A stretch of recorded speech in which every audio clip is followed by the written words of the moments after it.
Dans cette session, nous allons voir les bases vraiment principales d'IDO.NET, ses grands principes, les classes qui sont utilisées, pourquoi, comment exécuter une commande simple, comment aborder ce qu'on appelle en IDO.NET donc le mode connecté avec on va le voir le data reader, et comment utiliser le mode déconnecté avec le fameux dataset relativement connu, et puis comment associer les contrôles aux données, donc une technologie qui fait également partie de cette couche d'accès aux données, qui s'appelle le data binding. Donc on va voir quel est l'état de l'art pour connecter des sources de données à des contrôles de saisie et de lecture. Alors, les grands principes, c'est offrir déjà un accès connecté rapide et léger à des moteurs de base de données. Et donc, on va bénéficier d'un pool de connexion automatiquement géré par le framework.NET. On aura un curseur unidirectionnel. Alors, je le sais, pas mal d'entre vous, je lis souvent sur Newsgroup, avec d'anciens providers tel qu'ADO par exemple. On avait des curseurs bidirectionnels, pardon. On était capable de faire pas mal de choses. C'est vrai, mais le monde change. Donc, en tout cas, ADO.NET, lui, vise certains buts, dont la rapidité et la légèreté. Aujourd'hui, un driver doit pouvoir se connecter extrêmement rapidement à une base, alors qu'il y a une dizaine d'années, une ouverture de connexion, c'était quelque chose qui était coûteux, qui prenait une seconde ou deux, mais peu importe, puisque quasiment on gardait la connexion ouverte pour soi pendant toute la durée d'exécution de l'application. De l'autre côté de cette phase très connectée, également offrir une structure de stockage qui soit déconnectée. Alors le mode déconnecté, on va le voir ensemble après, qui va donc largement s'appuyer sur un objet qui s'appelle le dataset. Donc offrir une structure de stockage, donc une variable, donc là on verra que c'est un peu plus compliqué que ça, mais une structure, un tableau, qui soit indépendant du modèle d'accès, et très proche, tant qu'à faire, du modèle XML, puisqu'on est en mémoire, donc autant lui apporter des fonctionnalités qui lui permettent de dialoguer très facilement en XML, aussi bien en lecture qu'en écriture. Et puis offrir un socle de développement de provider d'accès. En effet, ADO.NET, cette couche, mais aussi ce driver, fournit un socle de développement qui a permis à pas mal de fournisseurs, en tous les principaux en tout cas de bases de données, de fournir leur driver purement ADO.NET, donc ce qui nous permet de nous connecter avec tous les avantages de cette couche-là, sans avoir à passer par une couche intermédiaire, ODBC ou OLEDB. Alors on va commencer par le début, les classes principales. On va commencer par le plus simple, enfin le plus parlant en tout cas, c'est une commande SQL qui va symboliser le gros de nos actions en tout cas. Donc tout simplement soit un ordre de lecture, un ordre select qui va remonter des données, soit des ordres d'écriture, insert, update ou delete vers la base de données. Donc pour accéder à ce genre de fonction, on va utiliser l'objet commande. L'objet commande, on le verra dans le code, moi je vais l'appeler l'objet commande, mais il sera préfixé du nom un petit peu du driver. Donc par exemple pour SQL Server on aura SQL command, et puis des SQL connection, etc. Et puis pour Oracle on aura Aura command, pour OLEDB command, etc. Vous l'avez compris. Donc l'objet commande en tout cas, qui a une référence sur la connexion physique à la base de données, bien sûr, puisque c'est elle qui va porter les messages d'exécution, et puis également une collection de paramètres au cas où les différentes commandes soient paramétrées. Alors, dans un premier exemple, on va montrer ce qu'est le mode connecté. Donc le mode connecté, tout simplement, c'est le mode qu'on connaît tous à travers les différents langages qu'on utilise jusqu'à aujourd'hui. C'est-à-dire, on manipule soi-même l'ouverture de la connexion, la fermeture de la connexion, l'exécution des requêtes, la récupération du curseur de requête, la navigation à l'aide de ce curseur, la récupération des données, la fermeture et la libération des ressources. Donc tout ce mécanisme qui est très manuel, mais dont on a tout à fait l'habitude avec tous les langages, en ADO.NET, on l'appelle le mode connecté, et on passe par un objet qui s'appelle le data reader, donc qui fournit un accès très rapide en lecture seule, pas de lecture arrière comme on l'a dit tout à l'heure. Cet objet est créé par un objet commande, puisqu'en effet c'est l'objet commande qui porte la requête, donc on va le voir. Et le développeur donc doit s'acquitter lui-même manuellement d'un certain nombre d'ouvertures, notamment de fermetures de ressources pour le bon fonctionnement de ce mode connecté. Alors dans ce mode connecté, voilà un petit zoom visuel un petit peu sur cette exécution. L'objet commande, encore une fois, donc porte la requête SQL. Il s'appuie sur une connexion pour avoir l'accès physique à la base, pardon. Et puis il contient également une collection de paramètres. Lorsqu'on l'exécute, c'est lui automatiquement qui va créer l'objet dataReader. Et cet objet dataReader, on va le parcourir. Comment? Il vient tout simplement avec une méthode qui s'appelle read. Donc dans différents langages .NET, cette méthode renvoie un booléen. Elle renvoie vrai ou faux si on arrive en fin de curseur. Donc une boucle while se prête tout à fait au parcours du curseur de base de données. Et puis par contre, si ça renvoie vrai, ça charge dans le dataReader le record set courant. Donc après, on n'a plus qu'à accéder aux différentes colonnes du record set courant et à traiter nos données. On va passer directement donc à une petite démo de ce premier mode.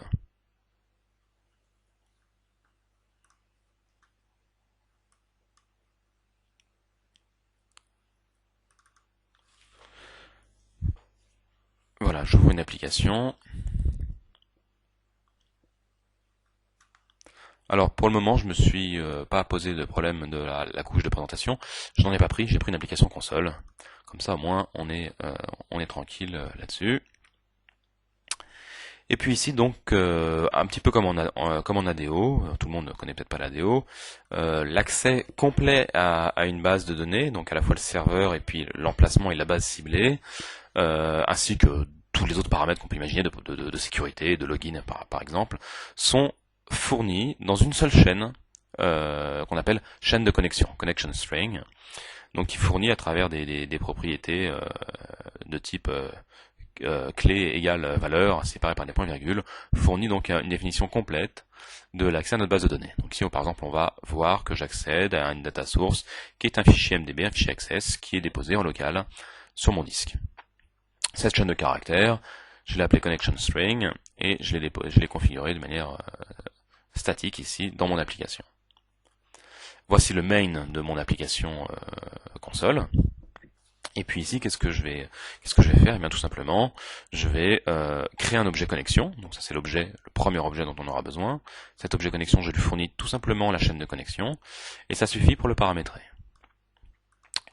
Ensuite, je vais bien sûr ouvrir la connexion, et je vous l'ai dit tout à l'heure, c'est à moi également de fermer la connexion. Donc directement, sans réfléchir, je le fais ici. J'insère tout ça dans un bloc try finally. Le bloc try sécurise mon code, il identifie mon code d'accès, et le finally, c'est pas tout à fait une gestion d'exception, c'est une sécurisation du code. Ça veut dire quoi? Ça veut dire que si jamais dans le bloc try, j'ai une erreur qui se produit, ou pas d'erreur, alors je passe ici. D'accord? Pour le moment, je ne gère pas les exceptions, ça protège mon code, c'est-à-dire que je suis sûr de passer ici. Le open, faites bien attention à mettre en dehors du try. En effet, si jamais le open échoue, et que donc on n'a pas réussi à se connecter, il ne faut pas lancer le close, puisque évidemment le close échouera aussi. Donc le best practice sur cet exemple, c'est vraiment de faire l'ouverture et de mettre le try juste après, sans instruction entre les deux. C'est valable pour toutes les allocations de ressources qu'on veut protéger. Ici, je vais donc décommenter certaines parties de mon code.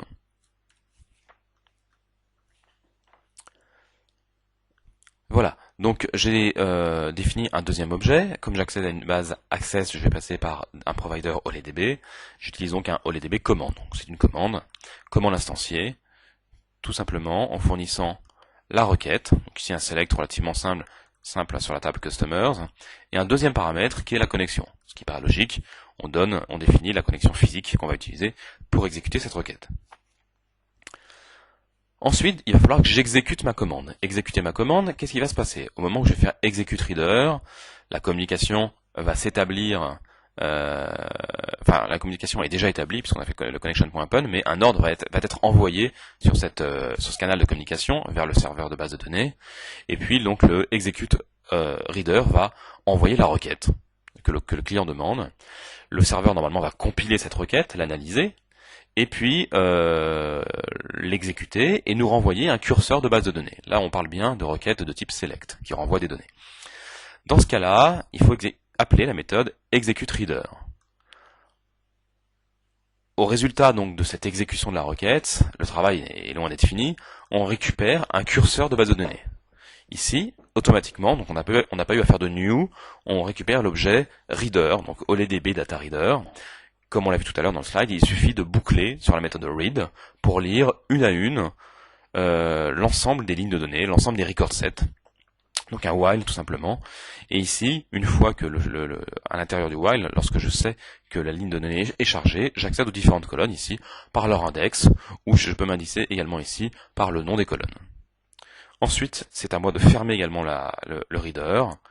J'affiche un petit message, et puis ici je ferme la connexion. C'est parti.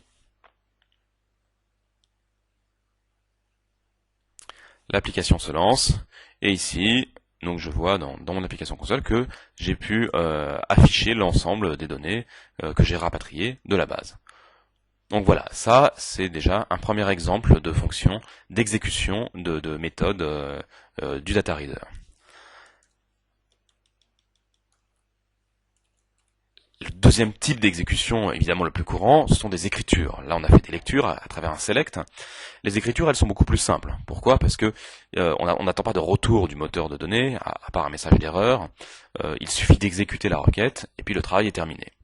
Donc ici, je vais conserver la même commande, je vais modifier le texte de la commande.